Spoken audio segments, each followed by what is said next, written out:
주의 베푸신 구원의 은총이 오늘 예배하는 저와 여러분들 가운데 함께 하시게 되기를 주의 이름으로 축복합니다. 교회가 창립 70주년 이후에 좀 더 풍성해지고 또 하나님이 기뻐하는 모습으로 더 견고히 세워져 갈 수 있게 되기를 소망합니다. 10월 첫째 주일날은 70주년 감사 예배를 드렸고 또 지난 주일에는 10명의 임직자들을 세워서 교회가 더 하나님 앞에서 활기찬 모습을 가지게 되었습니다. 서로를 격려하면서 안 되고 어려운 점에 마음을 쏟지 마시고 되게 하시고 또 가능하게 하시는 하나님의 능력을 쫓아 살 수 있게 되기를 주의 이름으로 축복합니다. 미국의 한 아버지에게 쌍둥이 아들이 있었습니다. 그런데 애석하게도 이 아버지는 아주 지독한 알코올 중독자였습니다.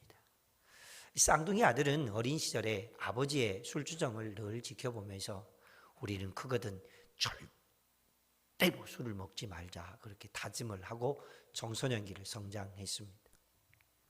어른이 되었는데 안타깝게도 한 아들은 아버지보다 더 지독한 알코올 중독자가 되고 말았습니다. 그러면서 그가 하는 말은 우리 아버지가 알코올 중독자였는데 전들 별 수 있겠습니까? 하고 그렇게 살면서 비참한 인생이 되었습니다. 근데 반대로 한 아들은 아버지가 알코올 중독자였다고 제가 꼭 아버지를 따라 살라고 하는 그런 법이 어디 있겠습니까? 하고는 오히려 열심히 공부하고 또 꿈을 안고 살면서 하나님을 가까이 하는 믿음의 사람이 되었습니다.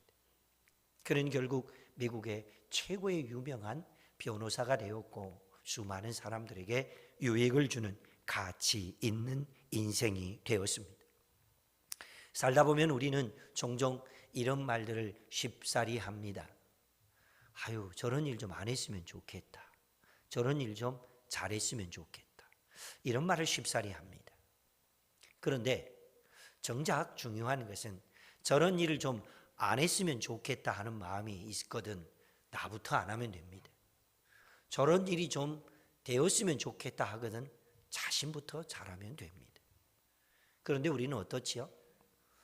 남의 어떤 모습에 대해서는 지적을 참 잘합니다. 또 남이 어떻게 좀 되었으면 좋겠다고 말하면서 자신은 안 하면서 지가 하겠지 이렇게 삽니다. 그렇게 해서는 인생 속에서 진정한 기쁨이나 행복을 맛볼 수 없습니다. 남이 이렇게 좀 했으면 좋겠다 하는 일이 있으면 나부터 팔을 걷어붙여야 됩니다. 남이 이렇게 좀 하지 않았으면 좋겠다 하는 일이 있으면 나부터 안 해야 됩니다. 그때 우리 하나님이 주시는 진정한 기쁨을 맛보게 될 줄로 믿습니다.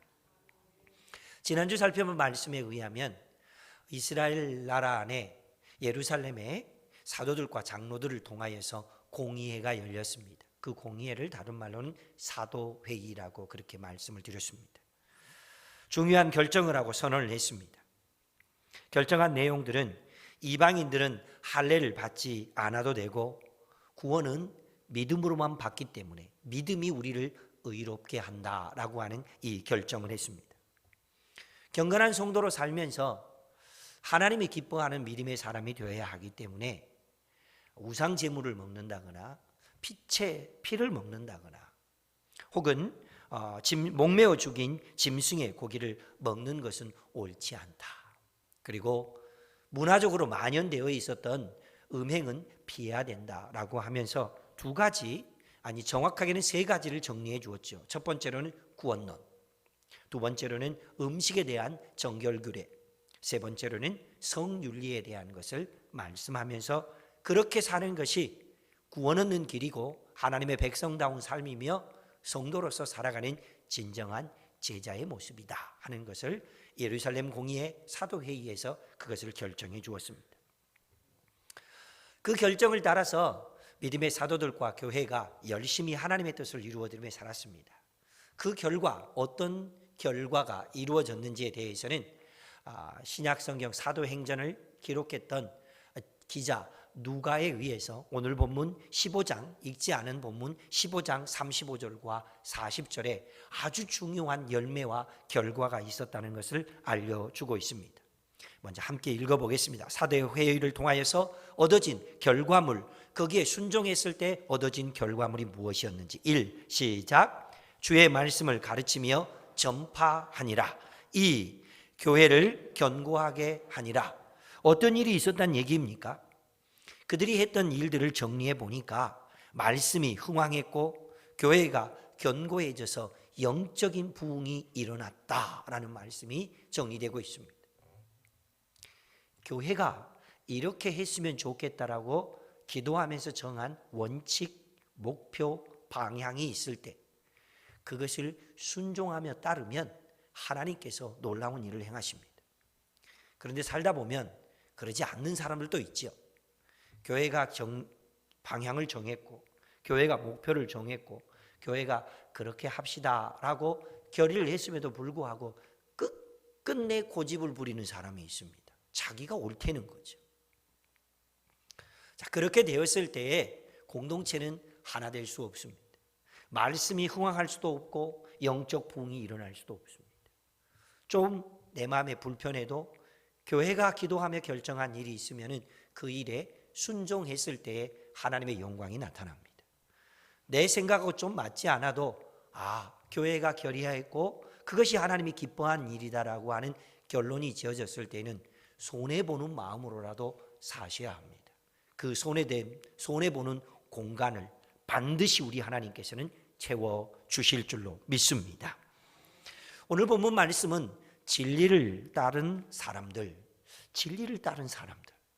이 제목을 가지고 함께 은혜를 나누려고 합니다. 사도회의는 구원론을 정리해 주었죠. 할례를 받는 것이 구원의 조건이 아니라 믿음으로 의롭게 된다. 그러므로 예수님을 믿어야 된다라고 하는 그 구원론을 정리해 주었습니다.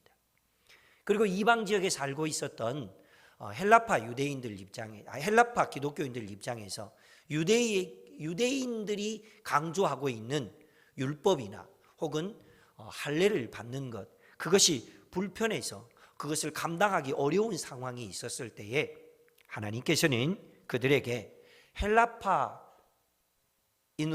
헬라인으로서 그들이 기독교인이 된 그 모습을 기뻐하신다라고 하는 것을 예루살렘 공의회가 인정해 주면서 헬라파 기독교인들의 승리를 선언해 주었습니다. 이로써 바나바와 바울 그리고 안디옥 교회와 이방 지역에 있는 교회들은 날개를 달게 된 거죠. 어떤 날개를 달았습니까? 두 가지 날개였습니다. 첫 번째 날개는 성경적 구원론입니다. 할례가 구원이 아니고 예수 그리스도를 구주로 믿고 영접한 자에게 의롭다 인정함을 하나님이 허락하시고 그들을 하나님의 자녀로 삼아주신다라고 하는 이 첫 번째 날개를 달게 된 것입니다. 두 번째 날개는 이방 지역에서 선교를 하는 데 있어서 사도들이 곤혹을 겪고 어려움을 겪을 때에 예루살렘에서 사도들이 직접 가지 못했지만은 예루살렘 교회가 인정한 믿음의 사람 두 사람, 유다와 실라라고 하는 선지자격에 있는 사람들을 보내서 이방 지역에서 선교하고 복음을 전하는 바울과 바나바뿐만 아니라 안디옥 교회를 비롯하여서 믿음의 사람들에게 힘을 실어 주었습니다. 날개를 달면은 어떻게 해야 되죠? 날아야죠. 날개가 있는데 계속 둥지 안에만 머물러 있어서도 안 됩니다. 예루살렘 교회는 이렇게 성경적 구원론이라고 하는 새로운 날개와 그리고 자신들이 하나님의 사역을 감당하는 데 있어서 힘을 실어줄 수 있는 사도와 선지자들의 지지를 받아서 두 번째 날개까지 달게 되었습니다. 공의회가, 사도회의가 이렇게 중요한 결정을 하고 그것을 선언하고 선포해 주었습니다.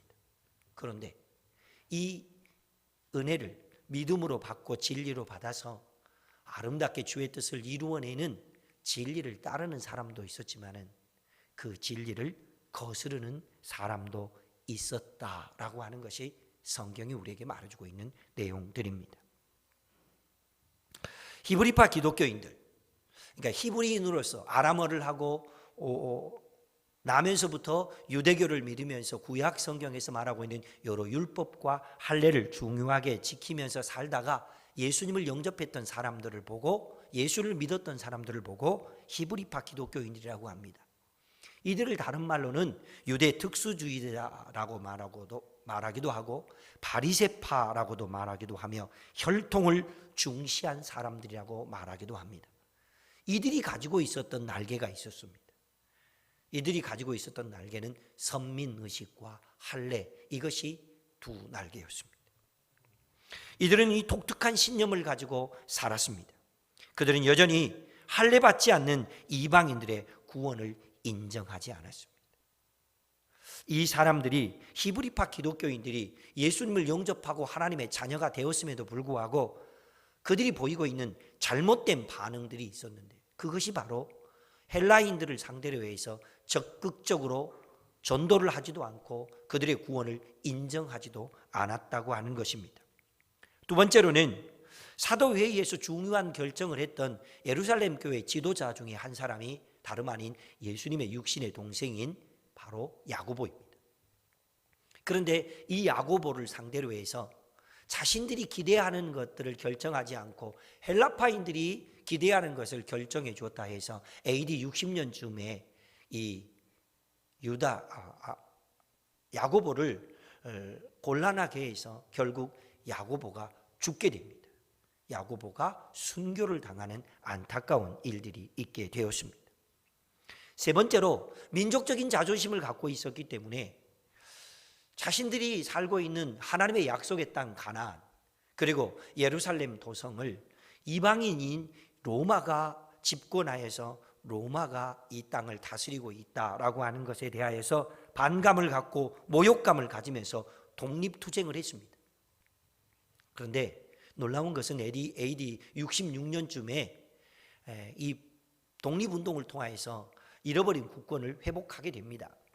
그런데 이것이 빌미가 되어서 로마로부터 더 강력한 군사력을 가지고 있는 군대 지휘장관인 티토라고 하는 사람이 어마어마한 군대를 거느리고 와서 예루살렘을 처참하게 짓밟아 버립니다. 그리고 예루살렘 성전을 돌 위에 돌 하나도 남기지 않고 다 무너뜨려 버립니다. 파괴시켜 버립니다. 그때 무너져버린 예루살렘 성전은 그 이후로 세워지지 못했고 비록 성벽 중에 아주 일부, 성전의 벽 중에 아주 일부가 남아있는데 그것을 바라보면서 지금도 유대인들은 그곳에 가서 눈물을 흘리면서 기도한다 해서 그 벽을 통곡의 벽이라고 그렇게 정해놓고 있습니다.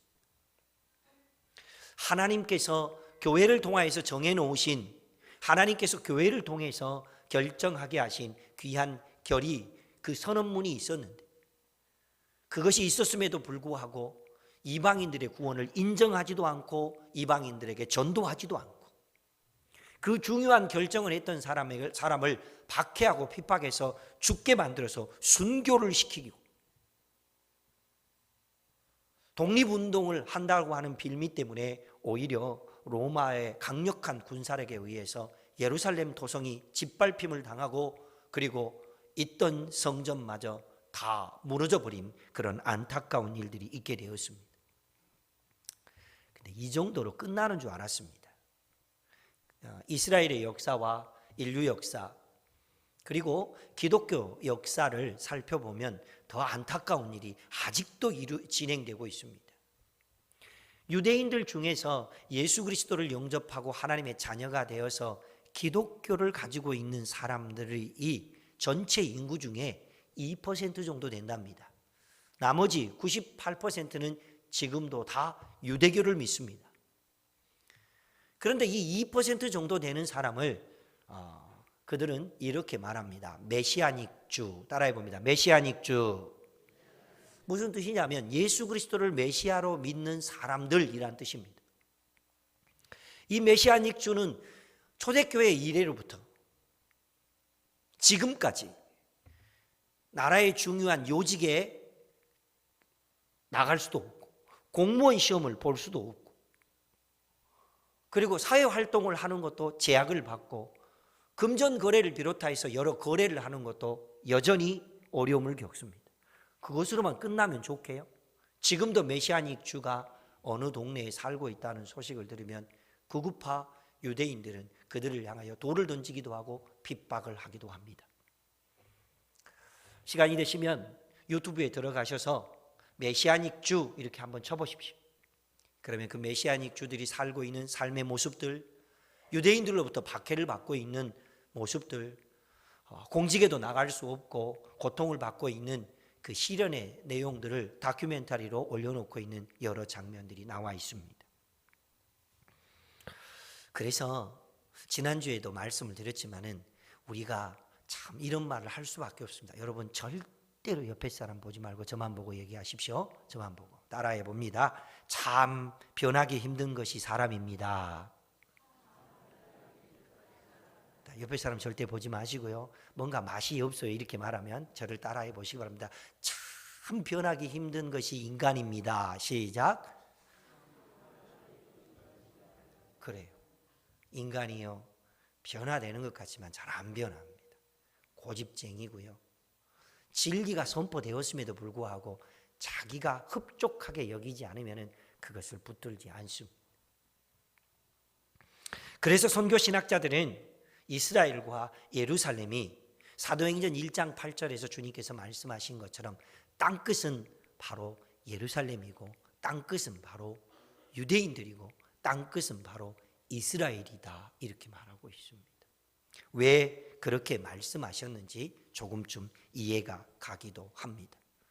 그만큼 진리를 따르지 않는 사람들을 통하여서는 하나님이 기대하시는 선한 것이 나타날 수 없습니다.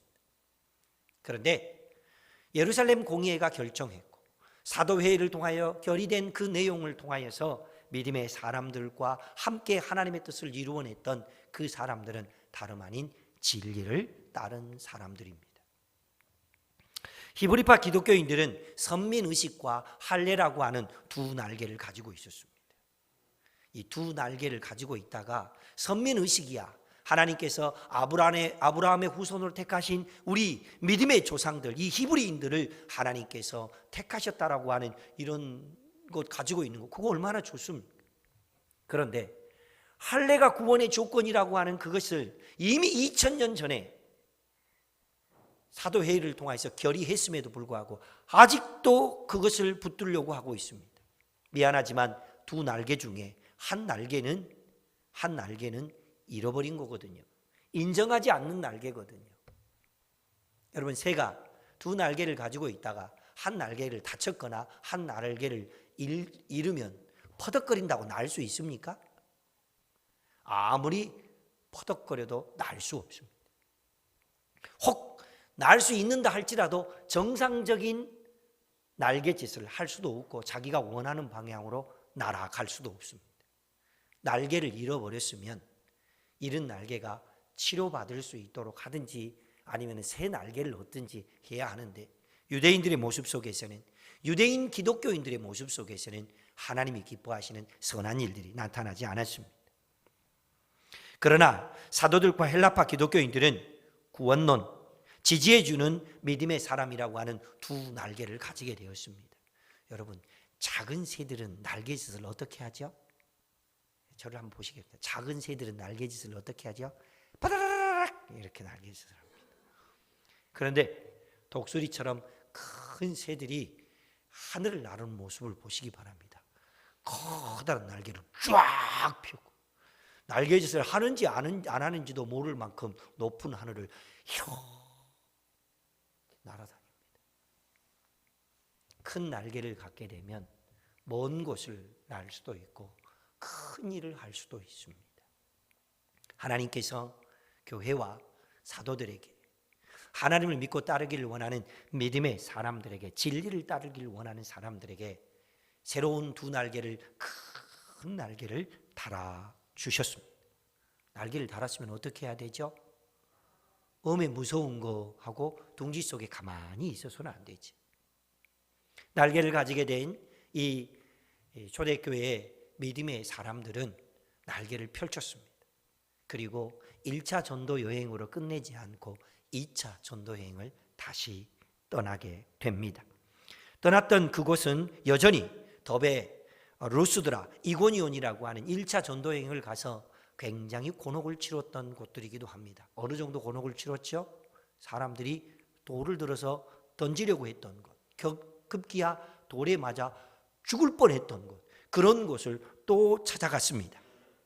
머물러 있지 않고 2차 전도 여행을 떠났습니다. 그런데 믿음의 복음을 전했던 이 하나님의 사람들은요, 예루살렘 공회가 있기 전에도, 예루살렘 공회가 있고 난 후에도, 예루살렘 공회가 선포하기 전에도, 선포하기 후에도, 1차 전도 여행 때도 2차 전도 여행 때도 여전히 복음의 핵심은 변하지 않았습니다. 복음의 핵심 3가지가 뭐였죠? 첫 번째, 구주 예수. 두 번째, 십자가와 부활. 세 번째, 차별이 없는 구원과 은혜. 이것을 여전히 붙들고 있었습니다. 여전히 그 놀라운 은혜를 전했습니다. 한번 따라해 보실까요? 복음은 변질되어서는 안 됩니다. 한 번 더 따라 하시겠습니다. 사람은 변해야 합니다. 네. 복음은 어떤 상황에서든지 변질되어서는 안 됩니다. 구주 예수 그리스도, 십자가와 부활, 차별이 없는 구원과 은혜, 이것은 오고 오는 세대 속에서 절대로 변질되어서는 안 됩니다. 그러나 우리 인간들이 가지고 있는 잘못된 가치관, 세계관, 그리고 자신들만의 신념, 이것들은 달라져야 됩니다. 변해야 합니다. 그래야만 하나님이 기뻐하는 믿음의 사람으로 살 수 있게 됩니다. 주님은 사도들이 날개를 달고 진리를 따르는 믿음의 길을 가자 아주 놀라운 일들을 행해 주셨습니다. 그 놀라운 일이 어떤 일일까요? 첫 번째, 바로 이 일들을 행해 주셨습니다. 함께 읽습니다. 만남의 복을 주십니다. 실제로 바울과 실라가 2차 전도 여행을 떠났거든요. 그런데 바울이나 실라는요, 예루살렘 교회가 인정한 사람들이고 장로들이 인정한 사람들이고 사도들이 인정해 준 사람들입니다. 이 두 사람의 믿음은요, 어디 내놔도 손색이 없고 이 두 사람이 함께 연합하면 못할 일이 없을 만큼 충분한 사람들이었습니다. 그런데도 하나님께서는 이들이 달고 있는 날개에다가 더 힘을 실어주기 위해서 믿음의 사람 디모데라고 하는 사람을 붙여줍니다. 디모데는 1차 선교 여행이 있었던 그 지역 사람이었습니다. 그런데 그 지역에 살고 있었던 사람 디모데를 믿음의 사람 바울과 실라에게 만남의 복도 주시고 함께 일할 수 있는 동역 관계를 가질 수 있도록 일할 수 있는 믿음의 사람으로 붙여주었는데, 오늘 성경 본문에서 누가는 이 디모데를 어떤 사람으로 소개하고 있습니까? 첫째로는 그의 어머니가 유대인이었고 그의 아버지는 헬라인이었다라고 하는 출신에 대한 것을 소개하고 있습니다. 그것보다 더 중요한 소개를 하고 있죠. 뭘 소개하고 있었습니까? 그 지역 사람들에게 칭찬받는 사람이었다. 뭘 칭찬받았을까요? 공부 열심히 해서 박사학위 가지고 있는 거 칭찬받았을까요? 돈 많이 벌어서 회장인 거 칭찬받았을까요? 물론 그런 모습이 없지는 않았겠지만 그 지역 사람들에게 디모데가 칭찬받았던 것은 다름 아닌 외할머니 그리고 어머니로부터 가지고 있었던 소중한 믿음의 유산을 가지고 있는 것을 칭찬받았습니다. 사랑하는 성도 여러분, 교회가 믿음의 일꾼들을 세웠습니다. 무엇을 칭찬하고 싶습니까?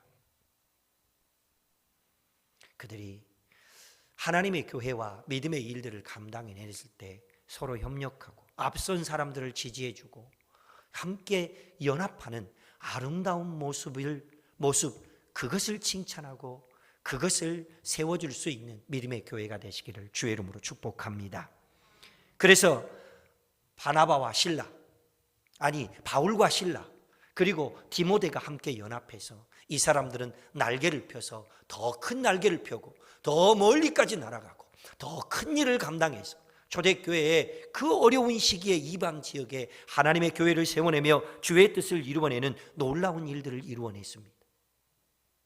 저도 교회에 와서 늘 기도하고 있는 기도 제목 중에 하나님 저에게 만남의 복이 있게 해주십시오. 함께 하나님의 교회를 세워내며 하나님 나라를 이루어드리면서, 그리고 어두워져 가는 이 땅에 함께 불을 밝히며 등불이 될 수 있는 그런 일꾼들을 만나게 해 주십시오라고 기도하고 있습니다. 새로 임직을 받으신 장로님, 또 안수 집사님, 권사님들, 뭘 위해서 기도하시겠습니까?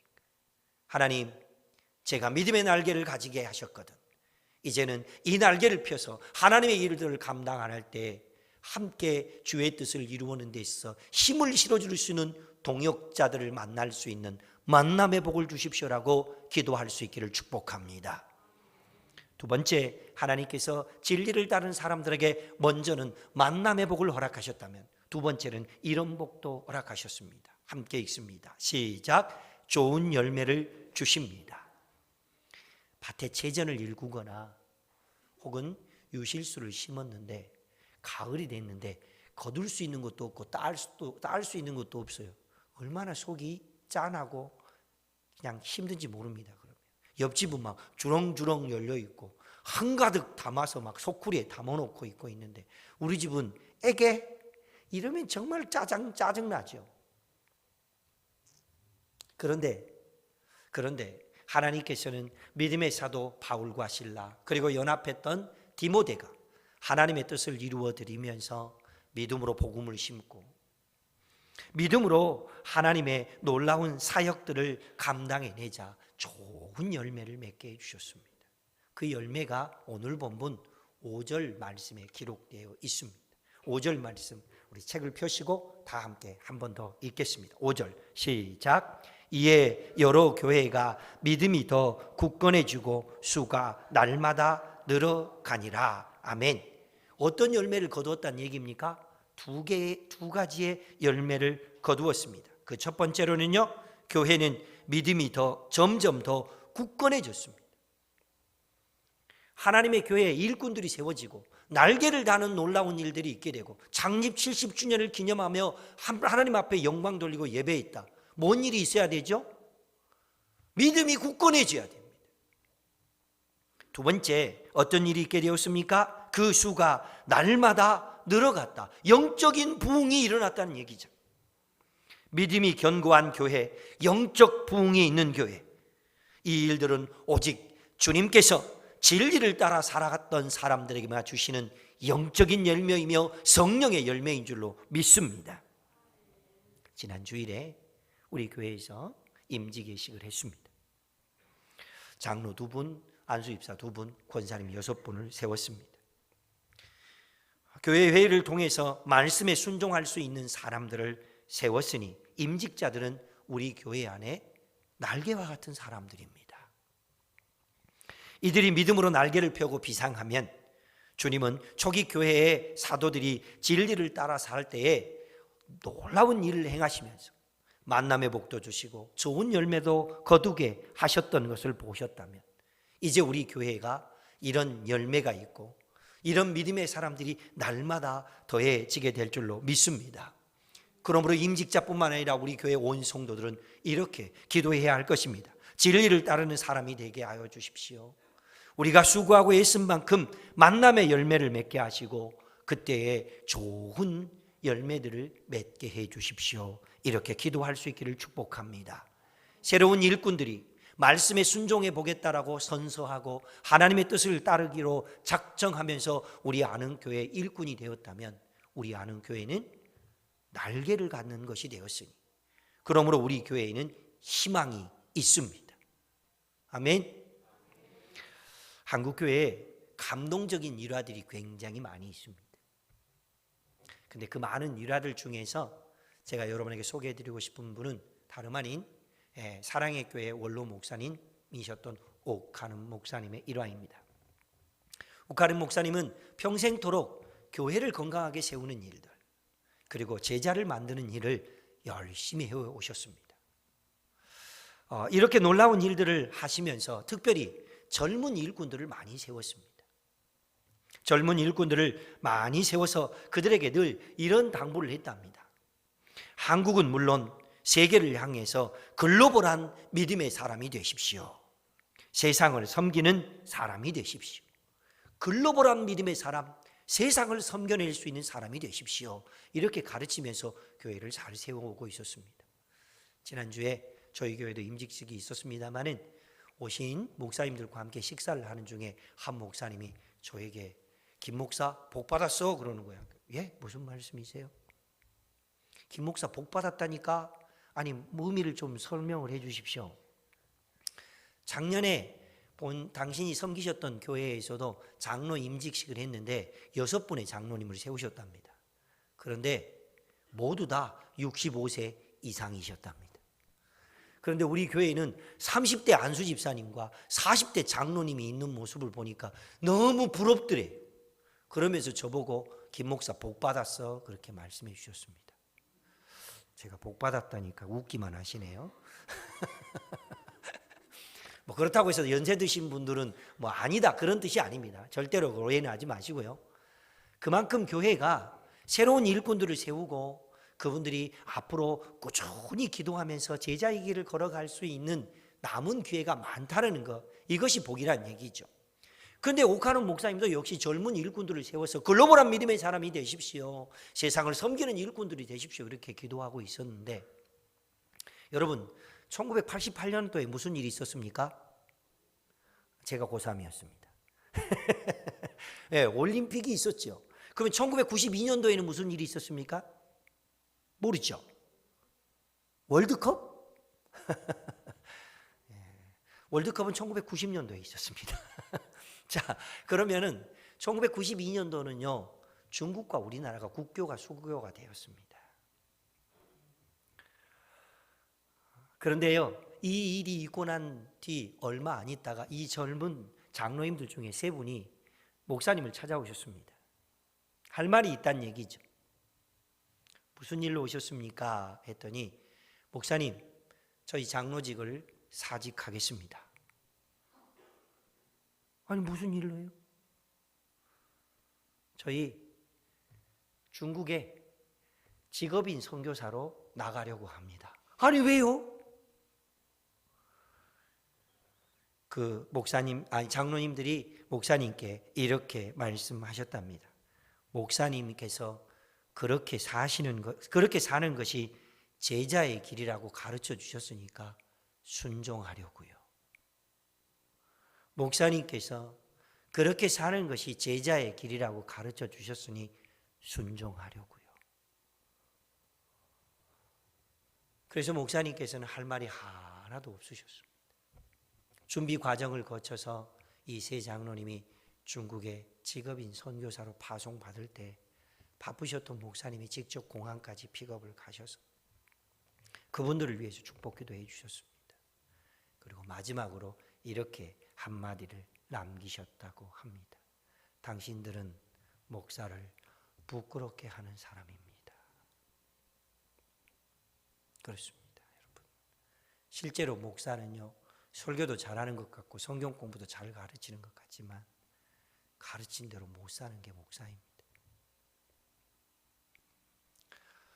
사랑하는 성도 여러분들, 수많은 설교를 듣고 많은 성경을 읽으면서 여러 가지 가르침을 받지만 진짜로 진리를 담아낼 수 있는 하나님의 사람들이 되시기를 주의 이름으로 축복합니다. 김 목사는 기대합니다. 저는 창립 70주년을 맞이한 우리 교회 성도님들과 이번 임직식이 우리 교회 11차 임직식이었습니다. 11차 임직식을 통해서 세워진 교회의 일꾼들이 모두 다 이런 진리를 담아낼 수 있는 믿음의 사람들이 되시기를 주의 이름으로 축복합니다. 이제 날개를 달았으니 도약합시다. 비상합시다. 어둠을 밝히는 등불이 됩시다. 세상에 희망을 주는 믿음의 사람이 되고 세상에 희망을 주는 믿음의 교회를 만들어 냅시다. 우리와 우리 교회가 그렇게 드려져서 주님의 마음을 좀 시원하게 해드리는 하나님의 사람들이 되고 우리 교회가 그런 역할을 감당해 낼 수 있게 되기를 소망합니다. 그러면 주님께서는 너무 기뻐하시겠죠. 이 일에 우리 모두가 드려지고 이번 임직자들이 드려지고 우리의 다음 세대의 젊은이들과 아이들이 앞서서 일하는 믿음의 사람들의 모습을 보면서 하나님이 기뻐하시는 믿음의 사람으로 세워지는 그런 놀라운 영적인 복이 우리 교회 안에 넘쳐나게 되기를 주의 이름으로 축복합니다. 주신 약속의 말씀을 붙들고 함께 기도합니다. 하나님, 날개를 주셔서 감사합니다. 임직자들이 있게 하시니 감사합니다. 우리 모두 다 함께 날개를 달고 진리를 따라 하나님의 뜻을 순종하며 살아내는 어둠을 밝히는 등불들이 될 수 있도록 우리와 함께하여 주십시오 라고 간절히 기도하며 주님 앞에 나아가겠습니다. 함께 기도합니다. 사랑의 주 하나님,